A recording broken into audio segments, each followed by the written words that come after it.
Alors, l'accès aux soins, c'est... Si vous voulez bien vous concentrer sur l'accès aux soins. L'accès aux soins, c'est peut-être c'est le problème majeur. Le plus important, manifestement, parce que ce que je disais à quelqu'un, c'est que ce matin, on parlait de prévention, on me dit oui, d'accord, la prévention c'est bien, il faut le faire, mais il y a l'accès aux soins, ça nous prend beaucoup de temps. Dès qu'on parle d'autre chose, on dit mais l'accès aux soins, on n'est pas contre les élus. Le maire de Douai nous disait l'accès aux soins, c'est fondamental. Alors au premier rang, il continue la table ronde. Ludivine, écoutez, l'accès aux soins, c'est fondamental, même à Caen. Alors, la catastrophe annoncée cet été aux urgences n'a pas eu lieu. Mais en fait, faut-il se satisfaire qu'une catastrophe redoutée n'ait pas lieu? À force de prédire le pire, on risque de se rassurer à peu de frais. Quoi qu'il en soit, cet été, on a peut-être connu, compte tenu de la gravité de la crise, un moment de bascule, une prise de conscience de tous que cela ne pouvait plus durer comme ça, chacun sur son inventin. Les patients ont de plus en plus de mal à accéder aux soins programmés ou non programmés et à trouver un médecin traitant. Ils ne comprennent pas l'organisation du système de santé. Donc cet été, ce qui est intéressant, c'est qu'il y a une décision de prise après le rapport de l'actuel ministre de la Santé, François Borne, avant qu'il soit ministre, c'est qu'une organisation a été mise en place pour parer au plus pressé et parer à la catastrophe annoncée. C'est appeler le 15, on va réguler. Et avec le système, on vous dira où aller, s'il faut aller à l'hôpital, etc. Donc il y a une régulation, ce que certains ont appelé un filtrage.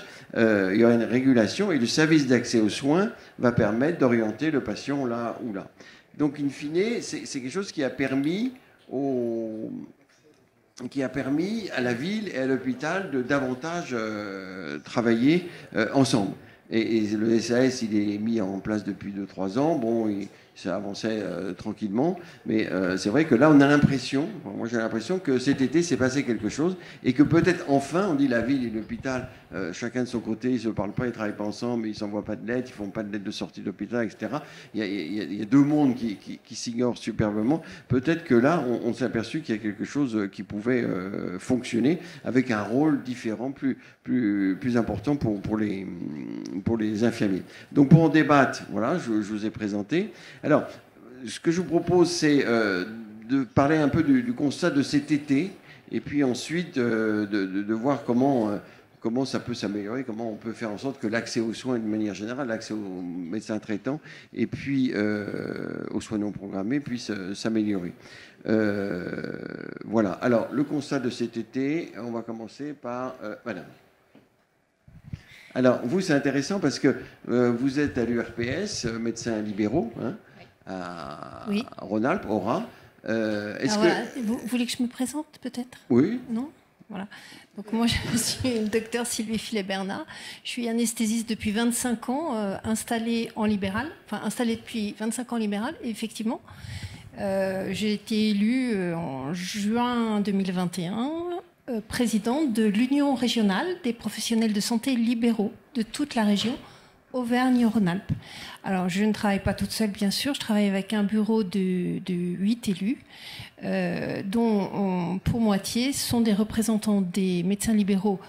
Alors, médecins spécialistes en médecine générale et l'autre moitié, médecins spécialistes en médecine de spécialité. Voilà. Et donc, nous travaillons ensemble sur des missions qui sont définies par décret, puisque nous sommes issus de la loi HPST 2010 de Roselyne Bachelot. Et nous travaillons, donc parmi nos missions, nous avons l'organisation des soins. Et donc, c'est pour cela que mon prédécesseur et moi-même avons continué dans le projet service d'accès aux soins, donc SAS, comme vous dites. Et nous sommes impliqués pour participer à ce qui représente quand même une certaine organisation, enfin en tout cas une tentative pour améliorer l'organisation des soins sur le territoire et à l'échelle du département. Et alors nous avons travaillé bien sûr avec les hospitaliers, puisque le SAS, enfin le SAS, pardon, le SAS est effectivement c'est un projet qui concerne l'hôpital. Dans le cadre de l'URPS, vous accompagnez les professionnels de santé, les médecins libéraux. Absolument. Nous avons fait la promotion du SAS. Et nous avons aidé les libéraux à s'organiser sur le département et nous avons promu un modèle d'association des médecins libéraux qu'ils exercent à titre individuel, soit sous la forme de médecins traitants, soit en maison de santé pluridisciplinaire, soit au sein des CPTS. Nous apportons notre aide et nous avons créé ce modèle qui, pour le département du 69, mais je ne vais pas en parler à la place du professeur Tazarourt, qui est bien mieux placé que moi, qui pour le 69 a été, je crois, une belle réussite. D'accord, bah c'est bien, bravo. Non, mais ce que je voudrais savoir, est-ce que cet été, s'est pas passé quelque chose au niveau de l'organisation des soins? Est-ce qu'il n'y a pas eu un moment de bascule? Parce que le SAS ou les SAS, les médecins libéraux disaient oui, non, mais on veut notre propre numéro de téléphone, on veut participer à la machin, on veut être payé en plus. Bon, ça avançait difficilement. Puis là, il y a eu cette catastrophe annoncée, puis il y a le fait que le ministre a de fait imposé 15 €, alors qu'avant c'était compliqué, c'était un forfaitaire pour les médecins qui reçoivent, en plus des 25, hein, c'est ça, je ne me trompe pas, qui reçoivent des médecins, des patients en plus de leur patientèle. Est-ce que là, il ne s'est pas passé quelque chose dans l'organisation du système de soins? Est-ce que vous ne pensez pas que là, c'est parti oui, quelque part? bien sûr. Bah, déjà, il y a eu la promotion. D'abord, je pense que la nomination de François Braun comme ministre de la Santé, qui avait bien déjà travaillé sur le sujet et qui avait une belle réussite, notamment dans la crise Covid dans sa région. Donc, tout ça était des éléments plutôt sensibilisants les médecins pour s'impliquer justement dans ce système. Et puis, c'est vrai que les mesures Braun, en tout cas en ce qui concerne la médecine libérale, étaient tout à fait de nature à peut-être à accroître la motivation qui était déjà préexistante à la sortie des mesures, à la publication de ces mesures. Donc c'était quand même quelque chose d'important. Et puis, oui, probablement, mais après, si on veut parler rémunération, c'est vrai que 25 € pour une consultation non programmée de quelqu'un que l'on ne connaît pas, qui va forcément prendre plus de temps, c'est sûr que le coup de pouce des plus 15 €, à mon avis, se rapproche de ce qui, à mon sens, constitue plutôt une norme. Enfin, oui. Alors, Karine Tazarourt, votre point de vue, alors vous êtes médecine d'urgence, vous avez travaillé avec François Braun au sein de la Société de médecine d'urgence et de SAMU Urgence de France.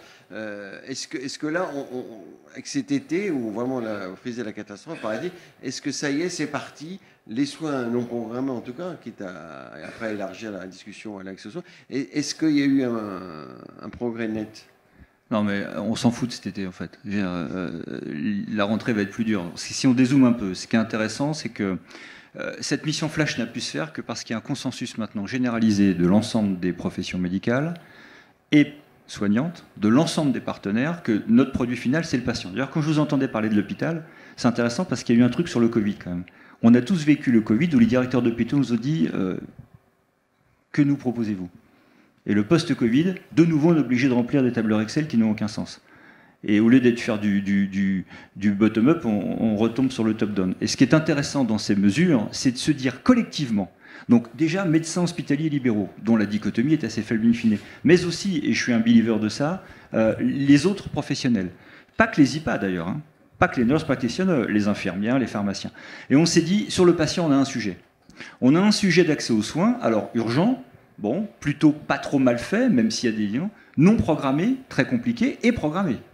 Dans un maquis du système de santé, où globalement on voit bien qu'avec une pénurie relative de corps médical, avec des modifications profondes des jeunes soignants qui nous obligent à repenser la manière de faire, et je rejoins complètement mon collègue, on est presque des incitatifs maintenant, nous. Hein. Moi, universitaire, les jeunes nous voient comme un brontosaure qui n'est pas semblable. C'est de ça qu'a fait la mission Braun. On s'est dit, bon, l'été, ça va être chaud, mais globalement, pas plus chaud qu'ailleurs. Par contre, on est mature maintenant pour tous se parler. Et ces mesures, vous l'avez vu, sont des mesures qui ont été très ciblées sur l'amont. On parle à nos collègues libéraux, l'ensemble, et on remet un peu d'intérêt général. Mais l'intérêt général en respectant les acteurs. Il n'est plus acceptable qu'un généraliste soit 25 € la consulte, honnêtement. Il n'est plus acceptable qu'en France, l'acte intellectuel, soit dévalorisé par rapport à l'acte technique. Il n'est plus acceptable qu'on n'arrive pas à avoir une gestion un peu globale des territoires. Il n'est plus acceptable que les collègues spécialistes qui quittent les structures de soins publiques ou privées parce qu'il y a une souffrance indéniable et il y a des règles de fonctionnement qui nous font perdre le sens, ne participent plus à la PDSE. Et l'idée de la mission Braun, dont j'étais un des rédacteurs, c'est de se dire... Pardon, permanence des soins d'établissement, vous avez raison. Et l'idée de la mission Braun, on a eu beaucoup de monde, on a fait quelques déplacements à forte valeur ajoutée, on s'est dit, bon, on est tous autour de la table, et le but, c'est d'oublier des antagonismes anciens, le but, c'est les faire chercher, un peu comme une entreprise. Et les faire chercher, je ne sais pas que j'ai un DRH qui remplisse des tableurs. Honnêtement, je rejoins mon collègue, moi j'aimerais bien m'occuper d'une part du recrutement des soignants, et on le ferait bien mieux. Et que la DSI s'assure juste qu'on ne fasse pas n'importe quoi, plutôt que l'inverse, que la DSI me dise, attends, je vais t'expliquer qui va venir chez toi. C'est plus possible. Et c'est ça qu'on a fait en mission Braun. On a dit, bon les gars, on est tous ensemble. Médecins déjà, libéraux hospitaliers, généralistes et non généralistes, parce que généralistes sont des spécialistes. On prend tous les acteurs, les pharmaciens, d'ailleurs, bien souvent on n'a pas de désert sanitaire. On a parfois un manque de médecins. Mais dans ces endroits-là, il y a toujours un infirmier, un pharmacien qui peut faire quelque chose. Et en France, c'est plus possible d'imaginer qu'un pharmacien ne puisse pas faire un suivi de médicaments. C'est pas possible d'imaginer qu'un infirmier ne puisse pas être un premier recours sur des critères banaux. À la condition qu'on sécurise les revenus, qu'on revalorise, qu'on pense aux patients, et du coup, on fait un peu de carton en se disant quel est le besoin. Il manque notre assoce d'usagers qui est crucial, et c'est lui ou eux qui nous mettent maintenant autour de la table, raisonnablement, en disant comment on pense le modèle. Et je finis là-dessus, on a un effondrement de notre modèle. Et ça, je remercie la jeune génération qui ne veut pas jouer les règles du jeu que nous avons jouées au prix de la bonne volonté. Et actuellement, ce qui fait que les structures de soins, alors de ce que je connais, Hospitalier marche, c'est la bonne volonté. Je veux dire, on a tous, ou un certain nombre d'entre nous, reçu des courriers expliquant que les heures sup de mars-avril, tout compte fait, ne seront pas payées Covid. Parce que je comprends le pôle du directeur qui me dit « mais moi, je manque d'argent ». Mais comment imaginer que, alors qu'on a un effet final recherché sur le patient, on puisse se retrouver dans ces situations. Et on ne se porte pas à rôle les uns les autres. Voilà. Donc c'est ça les mesures Braun. Alors, on en a profité pour cet été, il y avait un effet d'aubaine. Et effectivement, tout le monde a préempté. Et le but, on s'est dit, qu'est-ce qu'on fait? Rappelez-vous la commande. Hein. On a reçu une commande de notre président en disant en 3 semaines, sauvez-moi le système de santé français, regardez ce qui se passe en Europe et réglez le problème de la paix dans le monde. C'était à peu près ça. J'exagère, bien sûr. Mais non. Bon. Et on s'est dit, qu'est-ce qu'on peut faire de pas trop idiot? Eh ben, on va faire une boîte à outils déjà. Parce qu'on va considérer que dans notre pays jacobin, il n'y a pas une solution, mais des solutions. Ensuite, on va dire aux acteurs qu'est-ce que vous voulez faire et qu'est-ce qui chez vous est prioritaire en termes de maturité. Et puis troisièmement, remettre un peu d'argent parce que là, on va devoir sécuriser des revenus. Notre collègue IPA qui n'a pas survaluation, c'est pas possible. Un généraliste à 25 €, c'est pas possible. Une garde de nuit à 475 pour nous universitaires sans pot de sécurité ou 215 pour un, c'est plus possible. C'est presque, et je finis là-dessus, c'est presque vécu comme une maltraitance. Et quand je rebondis sur la perte de sens, aucun d'entre nous ne serait épuisé si on devait gérer des patients de notre cœur de métier en nombre qui ont besoin de nous. Ce qui nous épuise, c'est l'idée d'être maltraité, c'est l'idée de ne pas être soutenu. Un directeur, c'est un lean, c'est un appui. C'est pas quelqu'un qui nous explique comment on va faire. Je le pense intimement. Et là encore, c'est pas une attaque contre les directeurs, c'est juste une organisation. On est les unités de production, on doit valoriser les unités de production et valoriser la peine et la pénibilité, qui est territoriale. Il y a des endroits où les médecins n'ont pas envie d'aller et on le comprend. On devra faire une continuité de territoire, mais pas avec des mouvements de menton, ça c'est pas possible. Il faudra trouver un intérêt pécuniaire et remettre du sens dans la chaîne. Voilà. Oui, alors merci de cette intervention punchy, mais il s'est passé quelque chose quand même. C'est révolutionnaire cette organisation, que la ville travaille avec l'hôpital. N'exagérons pas, ça existe comme depuis longtemps. Ça existait, mais ça marchait pas. Bah non, moi je dirais pas ça. Ça veut dire quoi, ça marche pas? Je me méfie toujours de ces effets d'annonce, ça marche pas. Quelle hypothèse on avait, quels critères de jugement? Non. Dans plein d'endroits, il y a un niveau de dialogue correct. Et puis dans d'autres endroits, le dialogue est plus difficile parce qu'il y a des postures abruptes. Et puis des antagonismes. N'oubliez pas que l'hôpital a longtemps été une matrice à broyer quand même. Hein. Et moi, parfois, je discute avec des collègues qui avaient des profils de futurs agrégés, désagrégés. C'est sûr que le niveau de discussion n'est pas le même. Quand vous êtes libéral et que vous n'arrivez pas à joindre un collègue à l'hôpital, qu'on n'a pas de numéro unique à 10 chiffres, etc., ça n'aide pas à favoriser les choses. Mais globalement, sur tous les territoires, alors chez nous en particulier, moi je suis lyonnais, enfin je suis un ex-parisien lyonnais, donc je peux voir les deux choses. Et bien, ce qui a marché, c'est la confiance. Et dans les territoires où on a franchise, confiance, exigence, ça marche toujours. Mais là encore, on se centre sur le patient et on respecte les intérêts des uns et des autres. Voilà. Donc, mesure Braun, ça nous a permis de monter un cran. Il n'y aura pas de marche arrière. Hein. On ne va pas expliquer à des collègues qui ont fait un effort de prendre des patients, j'allais dire, naïfs de leur dossier avec plus 15 € que tout compte fait en septembre, le même patient, ils n'auront plus le plus 15 €. Ça ne marchera pas comme ça. Et on voit bien qu'on franchit un cran. L'argent n'est pas magique. Il va falloir repenser complètement le modèle. Et quand je vois votre Dazibao qui est dit qu'il faut lever les freins, je serais méfiant. Il est urgentissime qu'on repense la totalité de notre modèle et pas lâcher les freins sur telle ou telle profession, ce que j'appelle en provoquant la revanche du refoulé, il faut toujours s'en méfier. Je veux dire, à un moment donné, il faut se dire, on repense le modèle, à quoi sert un médecin? À quoi sert un médecin? Nous, on a des choses qu'on va devoir lâcher.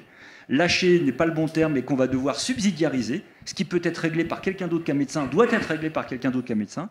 Bon, c'est ça les vrais sujets. Il faut qu'on arrive à le faire de manière apaisée en sécurisant les revenus. Bon, j'arrête parce que j'ai eu... Non, mais justement, là aujourd'hui, l'été, la mission Braun qui arrivait, comme vous l'avez dit, avec des esprits préparés, mûrs, enfin bon, ça arrive à plein de rapports, plein de mises en place, etc. Donc il y a eu une accélération quand même. Et la ville et l'hôpital finissent par mieux travailler ensemble. C'est quand même assez frappant, ce qui était quand même pas vraiment le cas aujourd'hui. Et après, on va pouvoir élargir aux autres professionnels en dehors des médecins.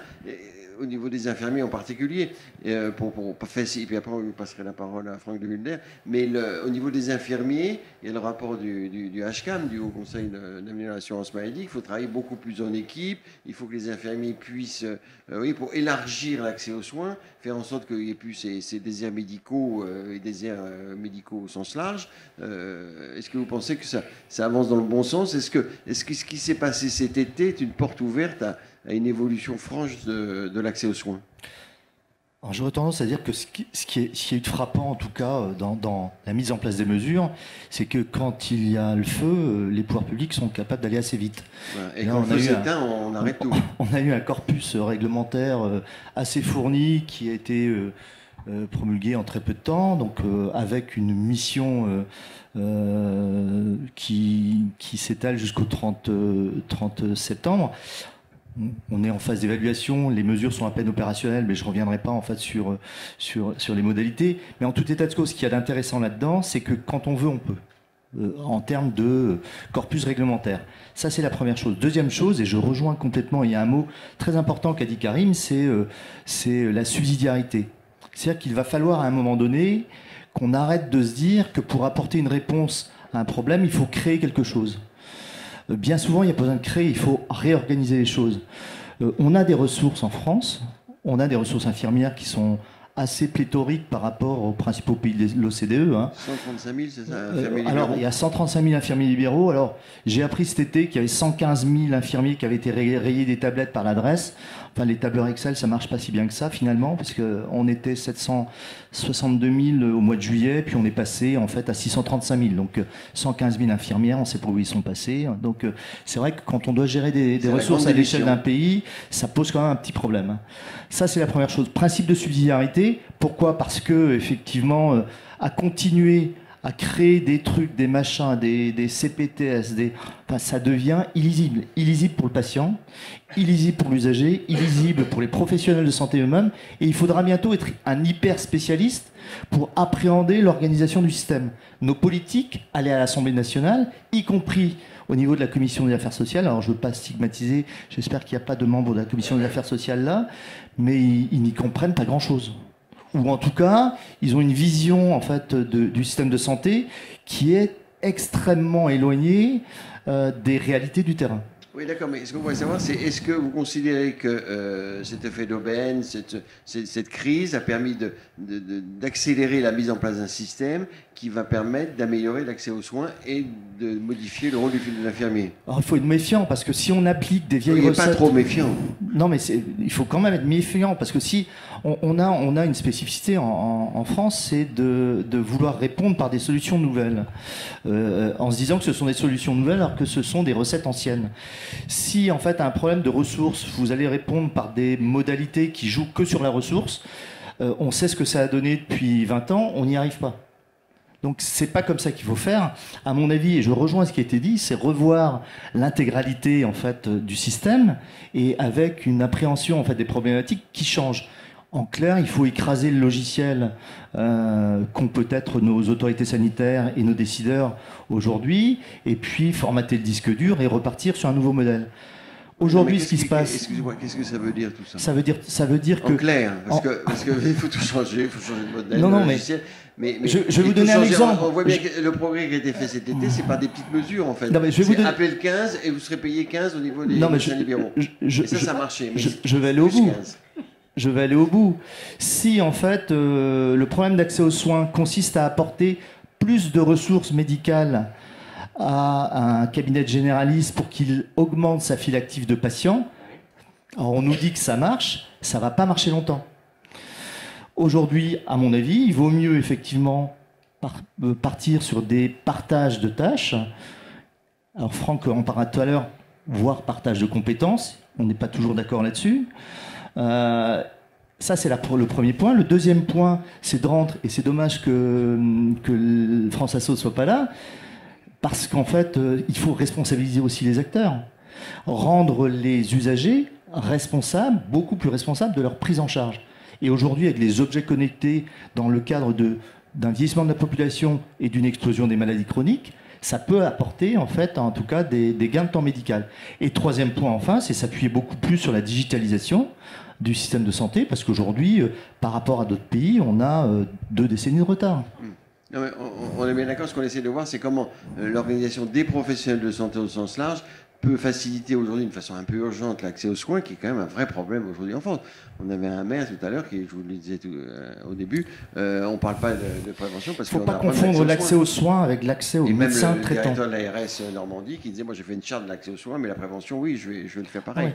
Bon, donc c'est quand même urgent. Dans l'inconscient collectif, en fait, y compris de la population, mais on leur inculque ça, c'est qu'on confond le problème d'accès aux soins avec le problème d'accès aux médecins traitants. Soyons très clairs. Aujourd'hui, il ne s'agit pas de créer des sous-médecins. Alors, moi, je voudrais stigmatiser aucune profession, mais arrêtons de créer des professions intermédiaires. On va saucissonner les prises en charge. Ça, on a oublié, c'est fini. Olivier Véran nous parlait avant de partir qu'il avait créé une profession, les préventologues. Écoutez, moi je suis tombé de ma chaise quand je l'ai entendu. Donc il faut arrêter ça. Par contre, qu'on se partage effectivement des tâches de manière concertée avec les médecins. Moi je suis de ceux qui considèrent qu'il faut effectivement complètement sacraliser le diagnostic médical, parce que une infirmière n'a pas fait 10 ans d'études et elle ne sera jamais médecin. Une IPA, même si elle a 5 ans, elle n'est pas médecin. Mais par contre, il faut sacraliser le diagnostic médical, mais une fois que le diagnostic est posé, on a possibilité de transférer des tâches sous responsabilité médicale, responsabilité partagée, pour effectivement fluidifier les prises en charge et augmenter justement la fiabilité. Sous tutelle médicale. Alors, Franck de Hulder, donc comment améliorer rapidement, on l'a vu, l'expérience de cet été qui a plutôt bien marché, qui ouvre de nouvelles perspectives, comment améliorer en France l'accès aux soins ? Est-ce que les médecins ne freinent pas des cas de fer sur leurs tâches, sur leurs compétences, sur leur délégation? Est-ce qu'ils ne veulent pas garder, les médecins libéraux en particulier, je vous provoque exprès, garder toutes leurs compétences et pas partager le travail? Alors déjà, merci pour l'invitation. Puis bon anniversaire, parce que j'ai cru voir sur Facebook quand vous ne l'avez pas souhaité. Donc bon anniversaire. Et puis merci pour l'invitation qui me permet de faire une opération de recrutement. Daniel, on se connaît depuis longtemps et je sais bien qu'il va finir par être adhérent de la CSMF, mais Karim, je ne le savais pas encore. Et comme on a un discours qui se rejoint, ça me va bien. Ce qu'on appelle manque de médecins ou manque de professionnels de santé, ce n'est pas le problème de la France. C'est pas que le problème de la France. Vous avez dû voir comme moi. Ça ne nous rassure pas, ça. Ben non, ça ne nous rassure pas, mais hier ou aujourd'hui, dans le Figaro, il était rapporté la dernière alerte du président de l'OMS. Son alerte dit, dans les pays industrialisés, dans les pays riches, les nôtres finalement, 40%, il parlait là des médecins, 40% des médecins ont plus de 55 ans. Et on n'a pas les bras pour les remplacer. Alors il y a des pays qui trouvent des solutions, puis des pays qui sont en difficulté sur les autres professions de santé. L'Angleterre a recruté massivement des infirmières et des aides-soignantes. Donc c'est pas que notre problème. 2, on hérite, on peut toujours regarder derrière en se disant c'est de leur faute, mais je vais être auditionné la semaine prochaine par Guillaume Garot et ses copains du groupe de travail transpartisan des 2 assemblées. Je pense que je vais m'amuser, parce que je pense que je vais pouvoir être un peu vif et direct, parce que si on partage le même diagnostic qu'on a tous ensemble, un véritable problème sur comment je trouve un soignant, comment je me fais soigner. Or, c'est un droit quasiment constitutionnel. La solution qui consiste à aller vers la privation d'une liberté, la coercition, ça ne marche pas. On n'introduit pas la coercition dans une profession qui est en démographie descendante. Ça ne... Jouez pas en contre, jouez en pour. Qu'est-ce que vous proposez? Attendez, j'ai pas fini, justement. J'y viens. Et je suis pas le seul à penser ça.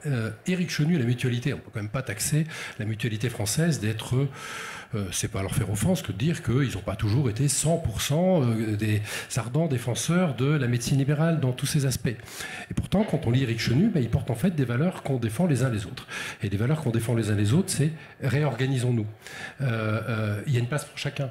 Mais effectivement, ça nécessite des moyens et ça nécessite de la confiance. Vous le savez, je suis jeune président de la CSMF, pas forcément jeune en termes d'état civil, mais jeune dans le métier, puisque je suis président de la CSMF depuis 6 mois. Et je me suis dit, je vais faire, Daniel le sait, on a déjà parlé, la présidence la plus courte de l'histoire de cette vieille maison qui a plus de 90 ans. Pourquoi ? Parce que dès ma première prise de parole, j'ai mis sur la table 2 mots, le mot droit et le mot devoir. Le mot droit, ça parle bien à un syndicaliste, mais ça va très bien. Le mot devoir, on m'a gentiment fait comprendre que peut-être j'étais allé un peu loin. Et pourtant, je ne pense pas être allé un peu loin. On se souvient... Vous voyez, il y a quand même des blocages chez vous. Alors. Mais non, il n'y a pas de blocage. Je pense, et Karim en parlait tout à l'heure, relisons chez vous, dans les Échos, au printemps. Vous publiez une tribune et cette tribune elle est signée Cédric Arcos qui, si j'ose dire, mon copain Cédric a pris du galon dans l'organisation de la démocratie compte tenu de sa position de conseiller santé auprès d'Elisabeth Borne, et puis Nicolas Bouzou dont on ne peut que saluer les compétences économistes, en tout cas que moi je salue, et qu'est-ce qu'il disait? Il retenait, moi j'ai retenu de cette tribune, j'ai peut-être lu de façon biaisée mais je crois pas, 3 mots: confiance, on en parlait, liberté et responsabilité. Et j'ai décroché mon téléphone pour appeler Cédric en lui disant « Dis-moi le mot confiance, liberté, responsabilité d'un économiste. Est-ce que on veut dire la même chose quand moi je parle droits et devoirs ?» Eh bien, je pense que c'est vers ça qu'il faut aller et c'est vers ça qu'on va aller. Parce que, alors concrètement, ces droits et ces devoirs, ça correspond à quoi alors ? Est-ce que c'est un partage de tâches? Est-ce que c'est une organisation différente dans les cabinets? Un des fondements et une des fortes demandes de la CSMF à l'aune des négociations conventionnelles qui, monoprofessionnels médecins, qui rythment la vie des médecins libéraux pour une durée de 5 ans et dont on va entamer les discussions là sous quinzaine, dès que la lettre de cadrage de François Braun sera connue et on doit atterrir entre guillemets avant fin mars parce qu'après on a dépassé la date. Un des fondements, c'est la hiérarchisation des consultations. On dit la même chose. En pratique, valorisons l'expertise médicale pour libérer du temps médecin. Évidemment, quand on paye un médecin, finalement, mon meilleur défenseur, ça peut paraître paradoxal, c'est Daniel, c'est le président de la FNI, et qui me disait récemment aux libéraux de santé, de toute façon, tu n'accepteras pas de me filer la moindre chose, de transférer la moindre chose, tant que on ne bougera pas ensemble sur la valeur de nos prises en charge. Penser que les médecins vont se réorganiser à 25 € de la consultation, c'est un leurre. Donc, valorisons l'expertise médicale afin de leur permettre de travailler en lien avec tous. Et le système boîte à outils de François Braun et la façon dont, sur le terrain, parce que aussi on a tendance à opposer les unions régionales et les syndicats nationaux, mais on n'a pas à s'opposer. On a besoin les uns des autres. Vous mettez en musique et on essaie de le mettre dans la convention. Et la réciproque est vraie et on enrichit le système. Vous croyez que ça va marcher? Alors, oui. Au niveau de la convention, est-ce que vous pensez que vous aurez une consultation à 50 € et comme ça vous pourrez... C'est pas la tendance. François Braun a dit augmenter la consultation, c'est pas comme avait dit Olivier Véran, comme avait dit Agnès Buzyn, c'est pas la priorité. Augmenter la consultation sèche, c'est-à-dire j'augmente. Les Québécois l'ont fait il y a quelques années. On parlait tout à l'heure du nouveau directeur général de la PHP qui, on se souvient tous, dans ses fonctions antérieures, occupait le poste aujourd'hui le siège qu'occupe aujourd'hui Thomas Fato. Mais moi je me souviens de discussions avec Nicolas Revel, prenant l'exemple québécois, en disant jamais on fera ça. Et le jamais on fera ça, c'était quoi? C'est que les Québécois ont augmenté la valeur de l'acte de consultant. Et ça s'est traduit dans les mois qui ont suivi par une augmentation des files d'attente. Eh bien, ayons l'intelligence de se dire qu'on a besoin de valoriser l'expertise médicale, mais que dans le même panier, finalement, on y va, droit et devoir, liberté, responsabilité. Notre responsabilité, c'est en lien, bien sûr, avec les IPA, les infirmiers, les kinés, les sages-femmes, on va répondre. Alors, est-ce que une consultation mieux payée, mais moins de consultations? Non, des consultations de patients différents. On ne va pas faire moins de consultations. Aujourd'hui, il y a une demande. Si vous passez plus de temps avec un patient pour après le confier à un infirmier, vous allez avoir moins de consultations. On le voit moins souvent. Moi, je trouve qu'on ne peut plus entendre la réponse d'un médecin ou d'une de nos assistantes, d'une de nos secrétaires. Je ne prends plus de nouveaux patients. C'est pas entendable pour un consommateur de soins qu'on peut tous être. Ce n'est pas entendable. Mais si on valorise, par exemple, la première consultation chez un médecin de façon significative, si on incite les médecins sur les pathologies chroniques stabilisées, parce que là, on a fait cette partie-là du forum autour, finalement, du soin non programmé. Mais il y a tout le reste, évidemment. Et c'est le point de départ, mais il y a tout le reste. Valorisons l'exercice du médecin traitant. Si le médecin traitant, le médecin cardiologue qui suit son patient hypertendu, je finis juste là-dessus, ne voit plus qu'une fois ou deux par an, et en alternance, il est confié à l'IPA. Il va voir mécaniquement plus de patients différents qui en ont besoin. Et le reste, ce sera en lien avec d'autres. Nouveaux patients, d'accord. Absolument.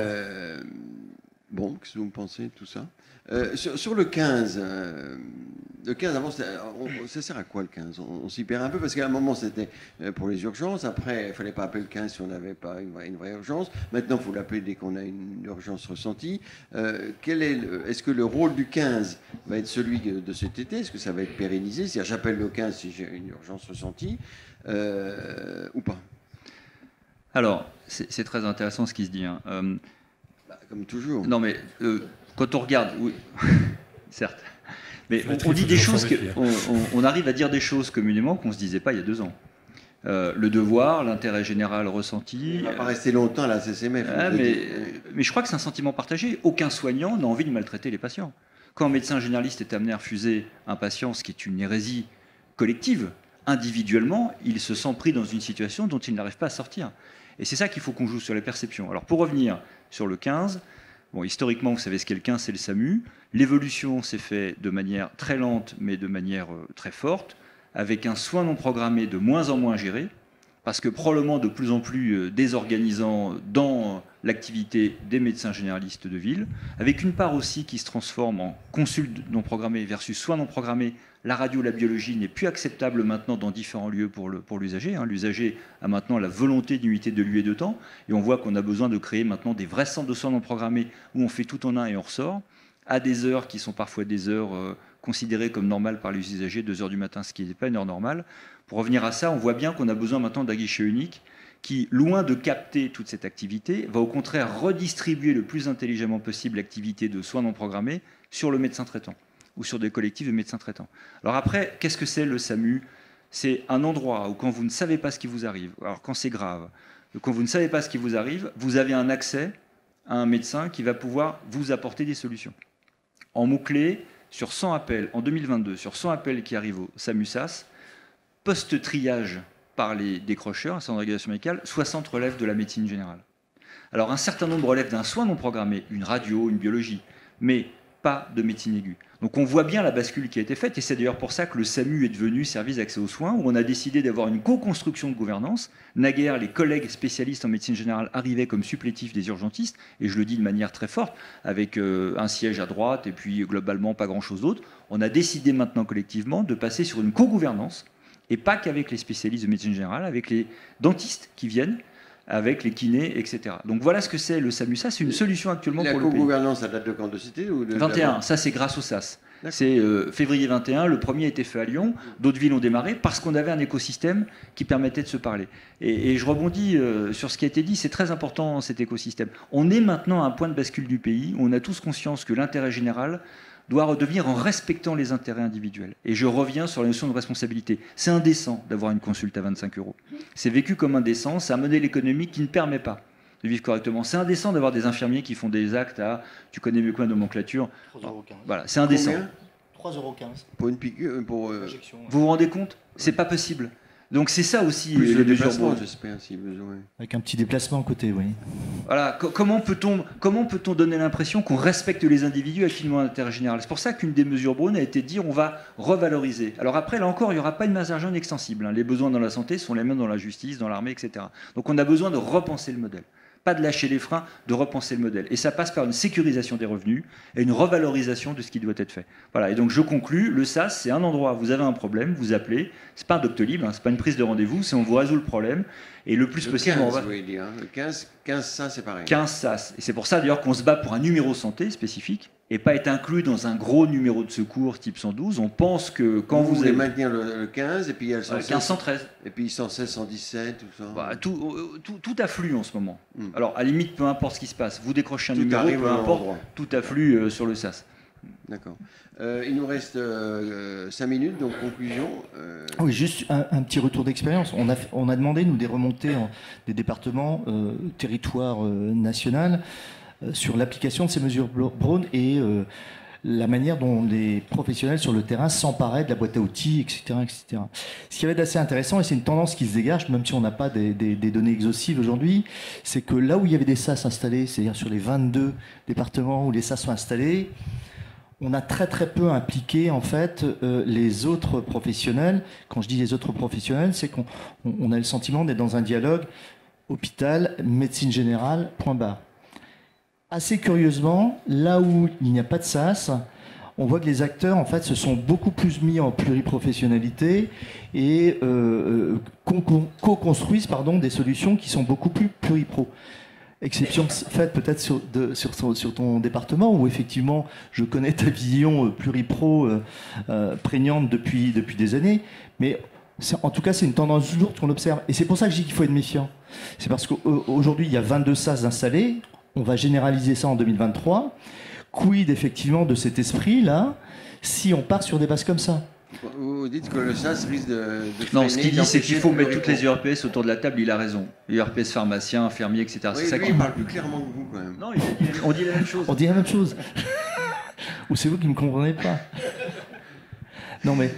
Il faut mettre des URPS, toutes les URPS. Alors, Oui, alors on va un tour de table pour conclure sur ce problème d'accès aux soins en général. Qu'est-ce qui vous paraît le plus important? On commence par Oui, alors, moi, simplement, je voulais dire une chose très importante. On parle d'un mot-clé qui est le mot confiance.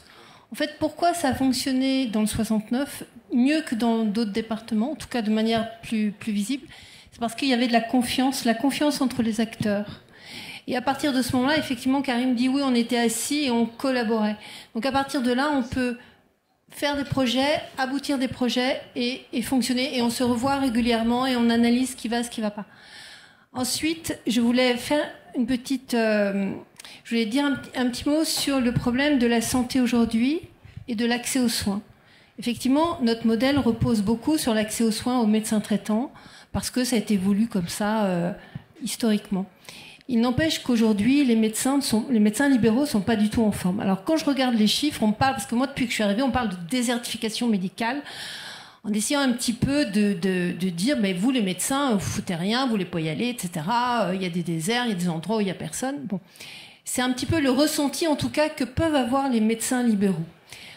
Et quand on regarde les chiffres, parce que je regardais encore ce matin l'Atlas publié tous les ans par le Conseil national de l'ordre des médecins, en fait, en 10 ans, il y a plus 7,5% de médecins actifs. Donc, en vérité, je crois que derrière le problème de la désertification médicale, il y a un vrai problème de société et un problème d'identité peut-être. Et en tout cas, je pense que le problème est beaucoup plus complexe que juste une règle de 3, de dire bon bah là on va mettre tant de médecins, là on va mettre tant d'infirmiers, etc. C'est beaucoup moins simple. Il y a une grande diversification de le mode d'exercice. Les jeunes médecins et même certains plus âgés ne sont pas investis de la même façon, n'ont pas la même lecture de leur métier que pouvaient avoir leurs aînés. Et je vais même plus loin. Je me dis, est-ce que les facultés de médecine vont s'interroger sur la façon dont ils forment les médecins de demain?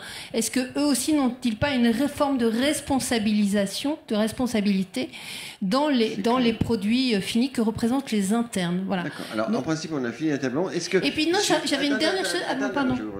Est-ce que Madame Zenep Or est arrivée? Vous parlez.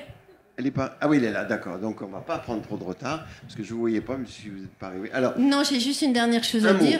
Oui, un mot, c'est que en Auvergne-Rhône-Alpes, nous avons, dès notre arrivée en fonction, créé une inter-URPS Auvergne-Rhône-Alpes et nous discutons avec les 10 URPS. Et ça existe dans les autres départements? Alors ça existe encore dans d'autres régions, mais c'est vrai que là aussi, il faut de la confiance, il faut se parler, ça prend du temps. La confiance, ça se construit quand même. Oui. Un mot de conclusion. Voilà, un mot chacun. Vous l'avez dit. Franck de Vulnay. Trois mots ultra rapides. Un, vraiment, la Covid nous a appris à travailler. Devoir, non, mais la Covid nous a appris à travailler ensemble. On le disait tout à l'heure. Désolé madame, mais quand le poids de l'administration dans nos établissements publics et privés, pour un médecin spécialiste que je suis, est tombé parce que nécessité fait loi, ça nous a appris à travailler ensemble. Deux, Haro, je suis désolé d'être un peu cru, mais à celles et ceux, y compris dans vos colonnes parfois, je vise en particulier le président sortant de la FHF et je me réjouis de voir que les deux candidats suivants, si j'ai bien lu leur profession de foi, j'en connais un très bien, puisque Arnaud Robinet, on est très copains et on vit dans les mêmes villes. Mais un état d'esprit différent, c'est-à-dire que vouloir geler la thème, c'est pas chez moi, chez l'autre. C'est pas dans la conclusion. Si, c'est dans ma conclusion. Et la troisième, parce que vous m'avez posé une question à laquelle je n'ai pas fini de répondre sur est-ce que vous y croyez?